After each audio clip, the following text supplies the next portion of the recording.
स्वागत है आपका हमारे YouTube चैनल पर। आज हम लोग करने वाले हैं शब्दावली में पर्यायवाची। ठीक है, पर्यायवाची का अगला सेट करेंगे हम।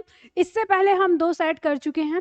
अगर आप सभी लोग ये बुक लेना चाहते हैं, यानी हम कहाँ से ये सेट करते हैं, जितने भी हमारे दिए हैं तो ये शब्दावली की बुक से करते हैं। अगर आप चाहते हो इस बुक को लेना तो आप ले सकते हो। इसके लिए आप हमें कॉल करके ऑर्डर कर सकते हो बुक। ठीक है, 2 नंबर दिए हुए हैं, या फिर आप हमारे एप्लीकेशन को डाउनलोड कर लीजिए, निधि एकेडमी। आप यहाँ से भी जाकर ऑर्डर कर सकते हैं। अगर ऑनलाइन मंगाना चाहते हैं तो अमेजोन या फ्लिपकार्ट पे जाकर आप वहाँ से भी ऑर्डर कर सकते हो। लिंक आपको डिस्क्रिप्शन बॉक्स में दिया गया है। तो चलिए शुरुआत करते हैं हम अपने सेट की। तो सेट का हमारा पहला शब्द है देवता। देवता का पर्यायवाची क्या होगा? देखो मेरे साथ साथ बोलना है। अमर, अमृत, आदित्य, देव, दैत्यारी, सुर, विबुद्ध, निर्जर, अजर, अमृत, अमृतेश, अपहर्य। अब देखो यहाँ पे कुछ शब्द ऐसे हैं जिन्हें आप उनको तोड़कर यानी उनके अर्थ के आधार पर यहाँ पर याद कर सकते हो। जैसे यहाँ पर हम देखेंगे कि शब्द है हमारा जैसे अमर्त्य। अमर्त्य बना है हमारा मर्त्य शब्द में अ लगा है, मतलब जो नहीं मरेगा। तो देवता अमर हैं, ठीक है, तो अमर्त्य जो नहीं मरेगा। और आदित्य, आदित्य मतलब आदिति, इनकी माता का नाम है अदिति, सॉरी, ठीक है। जो देवता हैं उनकी माता का नाम है अदिति। तो अदिति शब्द था, इसमें प्रत्यय लगा है अदिति में ए प्रत्यय लगकर ये शब्द बना है। तो जब ए प्रत्यय लगता है तो अंतिम ई को हटाकर ए जुड़ जाएगा और पहला जो शब्द है ये दीर्घ हो जाएगा, तो आदित्य बन जाता है, यानी अदिति के पुत्र। तो ये शब्द बन जाता है, तो इसका मतलब भी देवता हो जाएगा। फिर देव आप जानते ही हो। दैत्यारी शब्द जो बना है ये किससे बना है? ये दैत्य शब्द में अरि यानी शत्रु, दैत्य माने राक्षस, आरी माने शत्रु। तो जो राक्षस का शत्रु है, तो इसमें दीर्घ संधि हुई है, तो दैत्यारी शब्द बना है हमारा, जिसका अर्थ हो गया देवता। ठीक है, इससे बना शब्द है। फिर सुर, सुर आपको याद है, आप आराम से याद कर सकते हैं। ठीक है, विबुद्ध शब्द दिया है, विबुद्ध देवता के लिए कहा गया है। शब्द है निर्जर।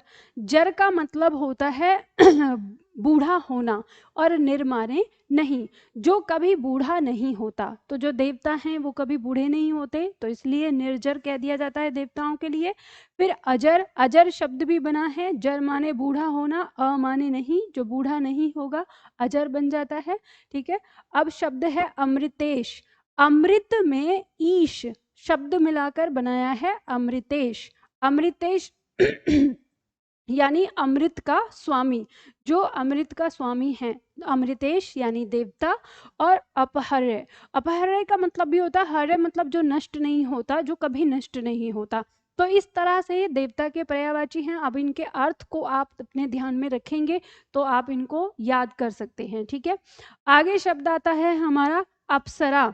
अप्सरा का पर्यायवाची होगा देवबाला, देवबधू, देवांगना, सुरबाला, अमर नारी। अब इन शब्दों को याद करने के लिए आप देख सकते हैं देव बाला। बाला का मतलब होता है स्त्री या कन्या, ठीक है, या लड़की के लिए हम कह सकते हैं। तो जो देवताओं की लड़की है देवबाला, जो देवताओं की स्त्री है, ठीक है, देवबाला कह लिया जाएगा। देव बधू, वो बधू जो देवताओं की है। देवांगना, ये शब्द बना है हमारा किससे? देव प्लस अंगना शब्द से बना है। अंगना का मतलब स्त्री होता है, ठीक है, अंगना का मतलब क्या होता है? स्त्री होता है। तो देव अंगना यानी देवांगना, इसमें संधि हुई है, दीर्घ संधि हुई है, तो देवांगना यानी देवों की जो स्त्री है, अर्थात अप्सरा। ठीक है, सुर बाला, फिर से बाला शब्द का मतलब वही स्त्री से आया है, सुर लगा के सुरबाला। ठीक है शब्द दिया है अमर नारी, यानी वो स्त्री जो अमर है, यानी देवताओं की तो अमर नारी। अब यहाँ पर ध्यान दीजिएगा, अप्सरा का मतलब यहाँ पर देवताओं की पत्नी नहीं है, ये बात अलग से समझ लीजिएगा, ठीक है। ये अप्सरा में वो सुंदर स्त्रियां थी जो देवताओं के यहाँ पर नृत्य गान करती थी, ठीक है। तो जो देवताओं के मनोरंजन के लिए नृत्य गान करती हैं स्त्रियां, वे अप्सरा कहलाती हैं, ठीक है। आगे बढ़ते हैं, अगला शब्द आता है हमारा सूर्य। सूर्य का पर्यायवाची हम यहाँ देखेंगे। सूर्य का पर्यायवाची दिया है अंशुमान, अंशुमाली, सविता, आदित्य, पतंग, भास्कर, भानु, हंस, मार्तंडेय, अर्क, मित्र, मिहिर, रवि, सप्तास्व, सूरज, कालिंद, तरणी, दिनकर, दिनमणि, दिनेश, दीनानाथ, नलिनीपति, प्रभाकर, आलोकनाथ। अब देखो सूर्य के पर्यायवाची आपने इतने सारे देखे, अभी इनमें हम देखेंगे कि कौन कौन सा पर्यायवाची हम शब्दों को तोड़कर याद कर सकते हैं। तो देखो जैसे यहाँ पर शब्द दिया हुआ है, हम देखेंगे सूर्य के, और ध्यान रखिएगा सारे शब्द जो हैं वो हमारे सारे के सारे शब्द महत्वपूर्ण हैं। शब्द है अंशुमान, अंशुमाली, ठीक है, दोनों शब्दों को याद रखना पड़ेगा, अंशुमान और अंशुमाली। शब्द है सविता, ये बहुत ही ज्यादा महत्वपूर्ण शब्द आपका आ जाता है। सविता कई बार हमको लगता है कि स्त्री का नाम है, तो शायद ऐसा होगा, तो हमेशा याद रखना एक सविता शब्द के साथ सरिता शब्द में हमें बहुत ज्यादा कंफ्यूजन होता है। तो सरिता नदी का पर्यायवाची होता है, लेकिन सविता सूर्य का पर्यायवाची होता है, ठीक है। आदित्य, आदित्य ये शब्द हमारा बन जाता है, आदित्य सूर्य का पर्यायवाची हो गया। पतंग, जिस तरह से पतंग ऊपर आकाश में ऊंचाई में दिखती है, उसी तरह से हमें सूरज भी दिखाई देता है, तो इसलिए पतंग शब्द से भी, पतंग भी हम सूर्य को कहते हैं, ठीक है। शब्द दिया है हमारा भास्कर, यह शब्द बना है हमारा भाष से।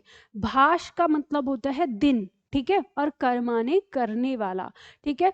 तो भास्कर और उसी से शब्द बना है हमारा दिनकर, ठीक है, ये ध्यान रखना। तो भास्कर मतलब दिन को बनाने वाला, और दिनकर, ठीक है। तो भास्कर और दिनकर ये दोनों ही शब्द हमारे क्या हो जाते हैं सूर्य के पर्यायवाची हो जाते हैं, ठीक है। फिर शब्द आता है भानु, भानु सूर्य का आता है, हम जानते हैं। हंस, हंस शब्द भी ये ध्यान रखिए बहुत ही ज्यादा महत्वपूर्ण है, याद रखना है, हंस से ही हंस सुता बनता है जब हम यमुना का पर्यायवाची देखते हैं, ठीक है। तो हंस माने है सूर्य, और मार्तंड, मार्तंड भी किसका पर्यायवाची है, सूर्य का है, हमें याद रखने होंगे ये। अर्क, अर्क शब्द जो होता है यह भी सूर्य का पर्यायवाची होता है। एक अर्क का मतलब होता है ऐसे किसी को जल देना, मतलब रस या जूस निकालना, ठीक है। अर्क उसी को कहते हैं ना, जूस को भी कहते हैं किसी भी चीज का, जैसे कहते हैं ना तुलसी का अर्क है, ठीक है। तो एक अर्क होता है तो जूस से, लेकिन ये अर्क जो है ये अर्थ है सूर्य से, ठीक है। मित्र, मित्र और मिहिर ये दोनों ही शब्द जो हैं ये सूर्य के पर्यायवाची हैं, परीक्षा में पूछे जाते हैं, महत्वपूर्ण है, याद रखिएगा इन्हें, ठीक है। शब्द आता है रवि, रवि के बाद आता है सप्तास्व, सप्तास्व शब्द बना है सप्त प्लस अश्व से, जिसके 7 घोड़े हैं, ठीक है। तो सूर्य के रथ में 7 घोड़े माने जाते हैं, ऐसा कहा जाता है, तो इसलिए इनको सप्तास्व नाम दिया गया है कि 7 घोड़ों वाला, ठीक है। सूरज ये तो आप जानते ही हो। कालिंद, कालिंद शब्द को याद रखना, कालिंद शब्द से ही आगे चलकर हमें कालिंदी शब्द मिलता है, यानी यमुना का पर्यायवाची मिलता है, तो कालिंद माने सूर्य।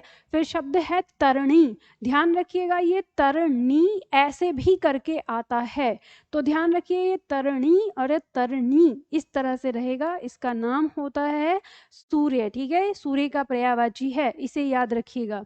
आगे शब्द आता है दिन मणि, दिन में जो मणि की तरह चमकने वाला है, तो दिन में मणि की तरह चमकता है आकाश में, हमें पता है, तो दिन मणि इसलिए कह दिया जाता है। दिनेश, दिन का ईस, यानी दिन प्लस ईस से मिलकर बना ये शब्द है, तो दिनेश शब्द हमारा हो गया यहाँ पर, ठीक है। तो इसमें हमारी गुण संधि हो जाती है दिनेश। शब्द है दीनानाथ, तो दीनानाथ शब्द हमारा बना है जो दिन का नाथ है, यानी ऐसे तो दीनानाथ ईश्वर के लिए भी आता है, लेकिन सूर्य के लिए भी कहा गया है ये शब्द, ठीक है। तो दीनानाथ यानी दिन का जो नाथ है। आगे शब्द है नलिनी पति। नलिनी, नलिनी जो फूल है कमल के लिए आता है, कमल दिन में खिलता है तो नलिनी पति इसलिए आता है। कमल जो खिलता है वो सूर्य के उगने पर ही खिलता है, ठीक है। तो नलिनी पति कहा जाता है इसको, सूर्य को। आगे आता है प्रभा कर। प्रभा माने प्रकाश, कर माने करने वाला। तो जो प्रकाश को करने वाला है वो हमारा क्या हो गया, सूर्य हो गया, ठीक है। फिर आता है आलोक नाथ। आलोक माने भी प्रकाश होता है, नाथ माने स्वामी, जो प्रकाश का स्वामी है, आलोकनाथ। अब हमें यहाँ पे ये बात पता चलती है कि जो हमारे यहाँ पे शब्द दिए जैसे आलोक या प्रभा, अगर इनके यानी प्रकाश के पर्यायवाची में हम नाथ या स्वामी या कर अगर जोड़ देते हैं तो इसके अलावा और शब्द भी हमारे सूर्य के पर्यायवाची बन जाएंगे।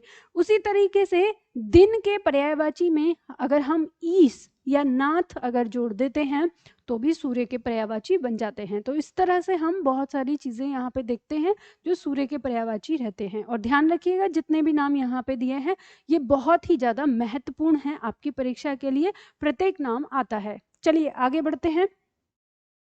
अगला पॉइंट है हमारा दिन। अब क्योंकि हमने दिन के साथ सूर्य के पर्यायवाची याद करने की कोशिश करी थी, ठीक है, तो हम यहाँ पे दिन के भी पर्यायवाची देख लेते हैं साथ की साथ।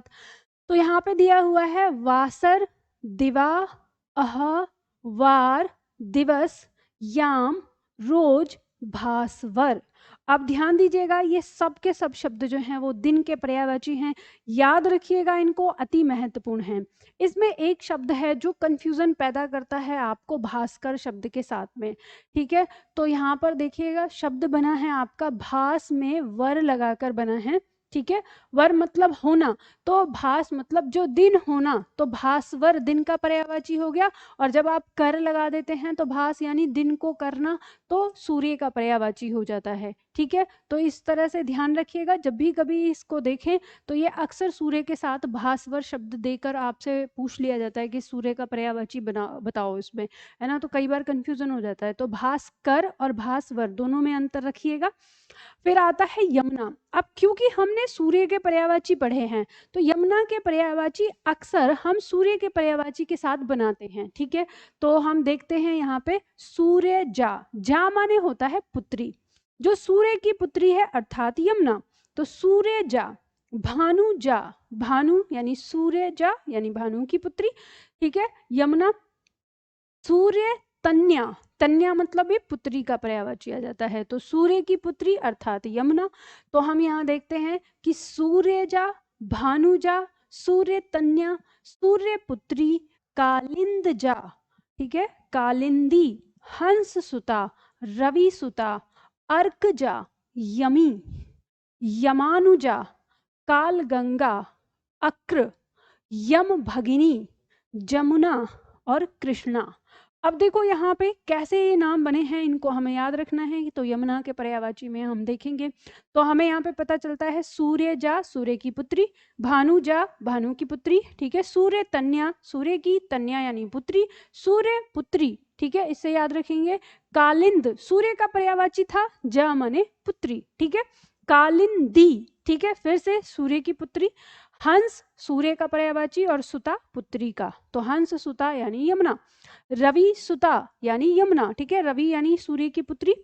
अर्क, अर्क किसका पर्यायवाची था, सूर्य का, और जा माने पुत्री, ठीक है, तो अर्क जा। यमी इनका बचपन का नाम है, ठीक है, यमी, यमुना के बचपन का नाम है यमी, ठीक है। आगे आता है यमानुजा। यमानुजा शब्द किससे बना है, यम प्लस अनुजा, किससे बना है, यम प्लस अनुजा। तो यमानुजा यानी इसमें अ और ये आ बन के हो गया है, तो यम की अनुजा यानी यमराज की छोटी बहन, ठीक है, तो अनुजा मतलब छोटी बहन, तो यमराज की छोटी बहन, तो इसलिए यमानुजा नाम पड़ा इनका। काल गंगा, काल गंगा इनको कहा जाता है, ठीक है, गंगा, गंगा देव नदी है और काल गंगा यमुना को कहा जाता है, ठीक है। अक्र, ठीक है, अक्र, यम भगिनी, यम फिर से यमराज, और भगिनी मतलब बहन, यमराज की बहन यम भगिनी, ठीक है। और जमुना ये तद्भव शब्द हो गया यमुना का, और कृष्णा, तो कृष्णा, यमुना को कृष्णा की पत्नी कहा जाता है ना, कृष्ण की पत्नी कहा जाता है। अभी कृष्णा जो शब्द है ये द्रौपदी का भी पर्यायवाची है, लेकिन कभी कभी कृष्णा शब्द यमुना के लिए भी प्रयोग किया जाता है, ये बात ध्यान रखिएगा। कृष्णा शब्द द्रौपदी का भी पर्यायवाची है, ठीक है, द्रौपदी का भी पर्यायवाची है, ये बात याद रखिएगा, परीक्षा में आता है, इस पॉइंट को हमेशा याद रखना है। चलो आगे बढ़ते हैं, अगला पॉइंट आता है हमारा पुत्री। अब जब हमने यहाँ पे याद किए हैं सूर्य के पर्यायवाची और यमुना के पर्यायवाची, तो हमने देखा कि सूर्य और पुत्री के पर्यायवाची मिला के हम यमुना के पर्यायवाची बना सकते हैं। तो पुत्री के कौन कौन से पर्यायवाची होते हैं यहीं पे हम याद कर लेते हैं ताकि हमें बहुत आसान रहे। तो यहाँ पे हम देखते हैं अंगजा, हमेशा ध्यान रखो, देखो शब्द है अंगजा, आत्मजा, कन्या, कुमारी, तन्या, तनुजा, ठीक है, दुहिता, बेटी, लड़की, सुता। अब देखो कैसे इन शब्दों में और आप ये याद करने के लिए तरीका आप ढूंढ सकते हैं। अंग माने शरीर, जा माने उत्पन्न होने वाली, पैदा होने वाली, ठीक है, यानी पुत्री, ठीक है। तो जो अंग से उत्पन्न हो रही है तो उसी को तो पुत्री कहेंगे, ठीक है। जा का मतलब होता है जन्मा, यानी देखो दो शब्द होते हैं संस्कृत में, ज और जा। ज से होता है जन्मा और जा से होती है जन्मी, ठीक है। तो जो अंग से जन्मी मतलब पुत्री, आत्मजा मतलब आत्म, एक तरह से आत्म ही तो है शरीर से, ठीक है, तो वही आत्मजा हो गया पुत्री, ठीक है। कन्या, कुमारी, तन्या, ठीक है, तन्या तन से उत्पन्न, तनुजा तन से उत्पन्न, ठीक है, शब्द आ जाता है। दुहिता बेटी, लड़की और सुता, इस तरह से याद कर सकते हो उन शब्दों को। आगे शब्द आता है द्रौपदी। द्रौपदी का पर्यायवाची हम देखेंगे, शब्द दिया है कृष्णा। अभी मैंने आपको बताया ना कि यमुना को भी कहा जाता है और द्रौपदी को भी कहा जाता है, तो कृष्णा, ठीक है। सैरंध्री ये द्रौपदी का पर्यायवाची है। वेदीजा, ठीक है, द्रुपद सुता। पांचाल कुमारी, ठीक है, पांचाली और याज्ञसेनी। देखो वेदीजा, इनको वेदीजा क्यों कहा गया है, क्योंकि ये यज्ञ की वेदी से उत्पन्न हुई हैं, ठीक है, यज्ञ से उत्पन्न कहा जाता है इनको, तो यज्ञ की वेदी से उत्पन्न, तो वेदीजा, ठीक है। द्रुपद सुता, द्रुपद की पुत्री कही गई हैं, तो द्रुपद सुता। पांचाल कुमारी, पांचाल देश की कुमारी है इसलिए पांचाल कुमारी नाम दिया गया है, ठीक है। और पांचाली वही उसी से कुमारी से ही ई करके पांचाली, ठीक है। याज्ञसेनी, याज्ञसेनी यानी यज्ञ से उत्पन्न होने वाली, तो याज्ञसेनी नाम दिया गया है, ठीक है। तो इस तरह से द्रौपदी के ये पर्यायवाची होते हैं। बात समझ में आ गई, चलो आगे बढ़ते हैं। अगला पॉइंट आता है हमारा अर्जुन का। अर्जुन का पर्यायवाची देखेंगे। अर्जुन का कई सारे नाम होते हैं ना, तो अर्जुन के कौन कौन से नाम हैं देखो, कौन्ते, जिष्णु, ठीक है, धनंजय, पार्थ, पांडुनंदन, कुंती सुत्र, कुंती सुत, विजय रथ, बृहन्ला, क्रीटिन, क्रीटी, श्वेतवाहन, भिभुत्सु, विजय, फाल्गुन, सव्यसाची, कपिध्वज, गुड़ाकेश, परतंतप, परतंतप, गांडीवधारी, मध्य पांडव, विभुत्सु, विभुत्सु। अब देखो यहाँ पर इनको कैसे आप याद कर सकते हैं, इनमें कौन कौन से शब्दों को देखो, जैसे शब्द दिया हुआ है हमारा कौन्तेय, कुंती के पुत्र, ठीक है, कुंती में ए प्रत्यय लगाकर दिए हैं, तो कुंती के पुत्र कौन्तेय ऐसे याद करेंगे। जिष्णु नाम है, अब ऐसे याद रखिए कि विष्णु नाम तो इनके सखा यानी कृष्ण का है और जिष्णु इनको नाम दिया गया है। धनंजय धन पर विजय प्राप्त करने वाला अर्थात अर्जुन, ठीक है। पार्थ, पार्थ यहाँ पे कहा है प्रथा इनकी माता का नाम यानी कुंती का नाम था शादी से पहले प्रथा, तो उसके पुत्र होने के नाते इनको पार्थ भी कहा गया है, ठीक है। आगे शब्द आता है पांडु नंदन, तो पांडु इनके पिता का नाम है, नंदन माने पुत्र, तो पांडु का पुत्र। कुंती सुता, कुंती का पुत्र, ठीक है। विजय रथ इनको कहा जाता था कि इनका रथ जहां भी जाता था वहां पर विजय ही पाता था, इसलिए इनको विजय रथ कहा जाता है। बृहन्ला, बृहन्ला नाम अर्जुन को उस समय मिला था जब ये अज्ञातवास में रहे थे, तो अज्ञातवास में इन्होंने अपना नाम बृहन्ला रखा था, तो इसलिए अर्जुन को याद आता है। ठीक है, किरीटिन और क्रीटी, ठीक है, ये दोनों याद रखना। अब ये किस कारण से पढ़े हैं ये मुझे नहीं पता। श्वेत वाहन, इनका वाहन जो था वो श्वेत रंग का होता था, ठीक है, और वैसे श्वेत वस्त्र भी पहनते थे इसलिए श्वेत वाहन कहे। ठीक है, भीभुत्सु, विजय, विजय वही विजय रथ के कारण ही कहा जाता है। फाल्गुन, ठीक है, सव्य सांची, सव्य सांची कहा जाता है इसलिए, यानी सव्य सांची उसे कहा जाता है जो दोनों हाथों से काम करता है, यानी सीधा और उल्टा दोनों हाथ बराबर चलाता है। तो अर्जुन जो थे वो दोनों हाथों से तीर चलाने में सक्षम थे, ठीक है, दाएं से भी बाएं से भी दोनों हाथों से। ठीक है, कपिध्वज, कपिध्वज से कहा गया है अर्जुन को क्योंकि इनके ध्वज पर कपि यानी हनुमान जी का फोटो था, तो उनका चित्र रहता था, तो कपिध्वज कहा गया है। गुडाकेश, तो गुडाकेश कहा जाता है, देखो ये शब्द बना है आपका, कभी परीक्षा में भी आ सकता है संधि में, गुडाक, गुडाक प्लस ईश, गुडाक का मतलब होता है नींद, ठीक है, गुडाक का मतलब क्या होता है, नींद, और ईश, ठीक है, तो जो नींद का ईश्वर है, यानी जो नींद पर विजय प्राप्त कर ले उसको गुडाकेश कहते हैं। ठीक है, तो गुडाकेश अर्जुन को और भगवान विष्णु को कहा जाता है, भगवान विष्णु ने भी अपनी नींद पर विजय प्राप्त की हुई है। ठीक है, और गुडाकेश इंसानों में इसीलिए अर्जुन को कहा जाता है। ठीक है, परंतप, गांडीवधारी, इनके धनुष का नाम गांडीव था, ठीक है, तो गांडीवधारी यानी अर्जुन का हो गया। और मध्य पांडव, पांडवों में मध्य में थे, बीच में थे, इसलिए मध्य पांडव इन्हें कह दिया जाता है। ठीक है, तो ये अर्जुन के पर्यायवाची हैं, इनको याद करिएगा। आगे आता है अगला पॉइंट हम देते हैं, तो आगे पॉइंट दिया है हमारा बलराम, बलराम का पर्यायवाची हम देखेंगे कौन कौन सा है, तो बलराम का दिया हुआ है बलदाऊ, बलदेव, रेवती रमन, रोहिणी नंदन, ठीक है, संकर्षण, हलधर, बलभद्र, हली, शेषनाग, एक कुंडल, दाऊ, दादा, लक्ष्मण, अहीश, सर्पराज और हलवाहा। यहाँ पर ध्यान दीजिएगा कि ये बलराम के पर्यायवाची हैं। क्या क्या रखा जाता है, बलदाऊ, ठीक है, बलदेव, रेवती रमन का मतलब है रेवती के पुत्र, ठीक है, सॉरी यहाँ पे रेवती रमन है मतलब रेवती को पसंद, रेवती के पसंदीदा, यानी इनकी पत्नी का नाम रेवती था। ठीक है, रेवती रमन, रेवती को पसंद आने वाले। ठीक है, आगे शब्द दिया है रोहिणी नंदन, रोहिणी के नंद यानी पुत्र, सॉरी रोहिणी के नंदन यानी उनके पुत्र। ठीक है, संकर्षण कहा जाता है इनको कि इनकी माता देवकी थी, मतलब देवकी के गर्भ से निकालकर इनको रोहिणी के गर्भ में संकर्षित कर दिया था। अब ये हमारे प्राचीन समय की ये चीज़ बताई जाती है कि प्राचीन समय में ऐसा कर दिया था कि उनके गर्भ को निकालकर और रोहिणी के गर्भ में प्रतिस्थापित कर दिया था।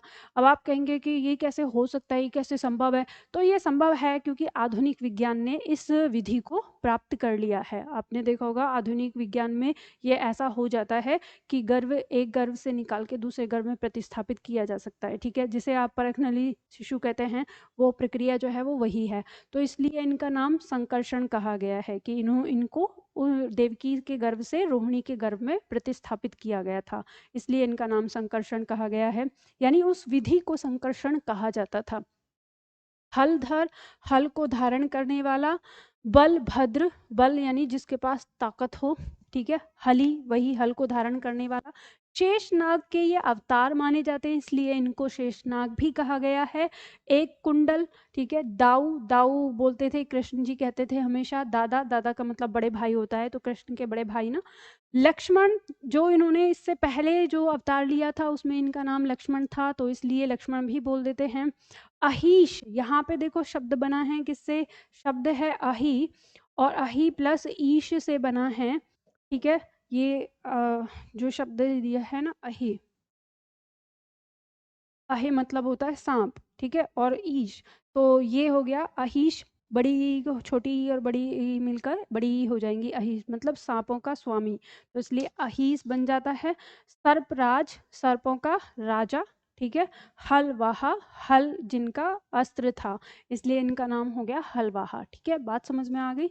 चलो अब आगे बढ़ते हैं। अगला आता है हमारा शिव। शिव का पर्यायवाची देखेंगे, शब्द दिया है आशुतोष, कपर्दी, गंगाधर, चंद्रभाल, नटराज, नीलकंठ, पशुपति, भूतनाथ, मृत्युंजय, रुद्र, वृषवाहन, शंभु, उमापति, उमाकांत, गौरीपति, पार्वतीनाथ। अब देखो कैसे हम इनको याद कर सकते हैं। कुछ नाम तो हमें रटने होते हैं, कुछ नाम हम अर्थ से याद कर सकते हैं। तो जैसे आशुतोष, आशु माने थोड़ा, तोष माने तुष्ट होने वाला, जो थोड़े में तुष्ट हो जाते हैं, आशुतोष यानी भगवान शिव के लिए कहा गया है, ठीक है। कपर्दी, याद कर लीजिए इसको। गंगाधर, जिन्होंने गंगा को अपने ऊपर धारण किया हुआ है, फिर इनका नाम बना गंगाधर। चंद्रभाल, जिनके भाल यानी माथे पर, मस्तिष्क पर कौन है, चंद्रमा है, तो वो क्या हो गया, चंद्रभाल, ठीक है। आगे शब्द आता है नटराज। नटराज, नटराज जो कहा जाता है यानी जो एक नृत्य की मतलब नृत्य की एक भूमिका में जैसे रहते हैं ना, नृत्य करते हुए की प्रतिमा जो है इनकी नटराज मानी जाती है भगवान शिव की, ठीक है, उसे कहा जाता है। नीलकंठ, जिनका कंठ क्या है, नीला, यानी हलाहल विष धारण करने के कारण उनका कंठ नीला हो गया, तो नीलकंठ कहलाए। तब पशुपति, पशुपति यानी पशुओं के स्वामी, जैसे बैल वगैरह इनके पास रहते हैं तो पशुओं के स्वामी, इसलिए पशुपति कह दिया जाता है। भूतनाथ, इनके आसपास भूत प्रेत भी रहते हैं तो उनके स्वामी हैं, ठीक है, उनकी रक्षा करते हैं। मतलब ये लगाइए आप कि भगवान शिव जो है सबकी रक्षा करते हैं, चाहे देवता है, चाहे दानव है, चाहे मानव है, चाहे पशु है या पक्षी है या कोई भी है, इनके पास ना हर कोई चला जाता है, इसीलिए तो इनको भोलेनाथ कहते हैं, है ना। तो भूतनाथ कहा जाता है। मृत्युंजय, जिन्होंने मृत्यु पर विजय प्राप्ति कर ली है, ठीक है, मृत्युंजय कहा गया है। रुद्र कहा जाता है इनको, इनकी क्रोधित अवस्था में, जब इन्हें क्रोध आता है तो उस समय इनका नाम रुद्र है, ठीक है। वृषवाहन, वृषवाहन इनका जो वाहन है बैल है, तो इसलिए वृषवाहन कहा जाता है। शंभु कहकर पुकारते हैं हम इनको, भगवान शिव को, ये तो बहुत सरल से नाम है, याद हो जाएंगे। उमापति, उमा का जो पति है यानी शिव। उमाकांत, कांत का मतलब भी पति होता है, ठीक है, उमा यानी पार्वती। गौरीपति, गौरी पार्वती के लिए आया है, ठीक है। पार्वतीनाथ, तो हम ये कह सकते हैं कि शिव के पर्यायवाची और बनाने के लिए अगर हम पार्वती के पर्यायवाची में पति का पर्यायवाची जोड़ देते हैं तो शिव के पर्यायवाची और भी बन जाते हैं, ठीक है। इसके अलावा और भी हो सकते हैं। चलो ये बात समझ में आ गई। चलो आगे बढ़ते हैं, अगला पॉइंट लेते हैं। तो अब आता है पार्वती का, तो शिव जी के याद किए हैं तो पार्वती जी के भी याद कर लेते हैं। यहाँ पर सब दिया है अन्नपूर्णा, अपराजिता, अपर्णा, उमा, अम्बा, काली, त्रिपुर सुंदरी, महाशक्ति, मृणानी, सिंहवाहिनी, भुवनेश्वरी, महादेवी, माहेश्वरी, रुद्राणी, शैलजा, शैलपुत्री, गिरिजा, गौरी, दुर्गा। अब नाम याद करेंगे, किस तरह से हम इन्हें याद कर सकते हैं। देखो अन्नपूर्णा, जो अन्न को प्रदान करती हैं, तो माता पार्वती को अन्नपूर्णा नाम दिया जाता है कि जो अन्न बढ़ाती हैं। आपने देखा होगा घर में जब रसोई बनती है तो रसोई में माता जो होती हैं वो अन्नपूर्णा यानी पार्वती माता की ही पूजा करती हैं, तो अन्नपूर्णा कहा जाता है अन्न को प्रदान करने वाली, ठीक है। अपराजिता, अपराजिता मतलब जिसे कोई पराजित नहीं कर सकता, ठीक है। अपराजिता यानी माता पार्वती को कोई हरा नहीं सकता, इसलिए अपराजिता नाम दिया गया। अभी कैसे, कौन सा रूप, जो ये दुर्गा वाला रूप इनका आता है, तो माता के कई सारे रूप हैं, है ना, जानते हो ना आप। तो इनका जो दुर्गा यानी काली वाला रूप है, उस रूप को कोई पराजित नहीं कर सकता, इसलिए इनका नाम अपराजिता पड़ा है। अपर्णा, अपर्णा इनका नाम है। उमा, उमा इनका नाम है, याद रखिएगा। अम्बा भी कहते हैं, काली भी कह देते हैं, ठीक है। त्रिपुर सुंदरी, तीनों पुरों में यानी तीनों लोकों में सबसे सुंदर हैं, ठीक है, महाशक्ति हैं, ठीक है, शक्ति इनके पास सबसे ज्यादा शक्ति है। मृणानी ये कहते हैं, सिंह वाहनी, इनके वाहन जो है वो सिंह है, शेर है, इसलिए सिंह वाहनी कहा जाता है। भुवनेश्वरी, ठीक है, भुवनों की स्वामिनी है, ठीक है, महादेवी, देवियों में सबसे बड़ी, ठीक है, माहेश्वरी, तो माहेश्वरी बनता है ना महेश शब्द से, तो महेश किसका है, शिव का पर्यायवाची है, उसी से बनता है माहेश्वरी, ठीक है। रुद्राणी, रुद्र से बना है, रुद्राणी शिव की पत्नी है, ठीक है। शैलजा, शैल हिमालय को कहते हैं, हिमालय का पर्यायवाची यानी पर्वत का, तो पर्वत की पुत्री शैलजा, ठीक है, शैल पुत्री यानी पर्वत की पुत्री। गिरिजा, गिरी माने पर्वत, फिर जा माने पुत्री, तो गिरिजा पर्वत की पुत्री, ठीक है। गौरी और दुर्गा, ये सब इनके नाम हैं माता पार्वती के, ठीक है। और इसमें आप देख सकते हैं कि अगर पार्वती के पर्यायवाची में, मतलब पार्वती का पर्यायवाची बनाने के लिए अगर हम पर्वत के या हिमालय के पर्यायवाची में पुत्री का पर्यायवाची अगर जोड़ देते हैं तो पार्वती के पर्यायवाची बन जाते हैं, और साथ ही साथ अगर शिव के पर्यायवाची में पत्नी का पर्यायवाची जोड़ देते हैं तो पार्वती के पर्यायवाची बन जाते हैं। तो इस तरह से हम यहाँ पर देखते हैं इन पर्यायवाची को, ठीक है। तो आप सभी लोगों ने यहाँ पे इन पर्यायवाची को याद किया होगा, इसी तरह से हम हर दिन करेंगे। तो चलिए, आपको ये वीडियो पसंद आई हो तो आप इसे लाइक शेयर कर दीजिएगा, और आज के लिए हम इतना ही करते हैं, फिर मिलते हैं अगले वीडियो में अगले सेट के साथ।